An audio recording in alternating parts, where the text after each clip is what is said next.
Maria, you introduced your lecture for us this morning by sharing with us how powerfully formative your experience in the church of your youth, the Overseas Chinese Mission Church, was not just for you, but your entire age cohort that then informed their lives and their ministries. Could you share a bit of that with us here? Sure. Well, this is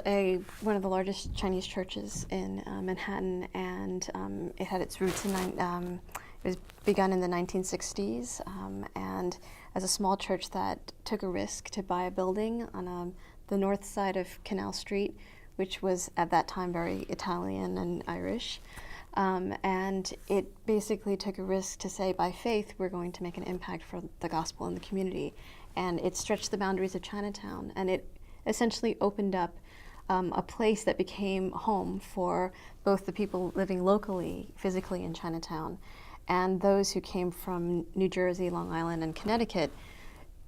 as the virtual Chinatown, and really intermingled these different immigrant groups to provide a social and a spiritual and a fellowship space and a cultural home.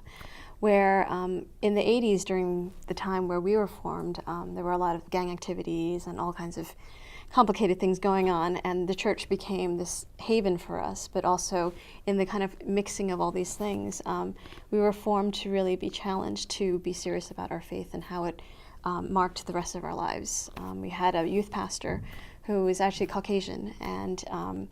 that was one thing that our parents who were trying to figure out this whole generational cultural divide brought in, and somehow it worked. And this formation process of us,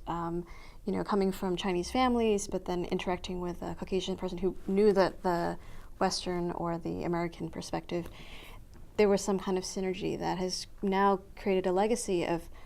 a significant number of people my age who have now gone on to seminary, who've gone to plant churches, who've gone into mission work, have come back to be the English pastor or the ministry pastor at the church. So I think that real just sense of the church being a home, being a community, being a place that we could go to and try to understand who we were in Christ and faith, and all those identity things was formative for us now, being the next generation and parenting our children and trying to figure out how do we serve the youth of this next generation. I think the legacy was the faith of that formative community of the praying aunties, uncles, grandmas, and the risk they took, and for the Spirit to work within that context.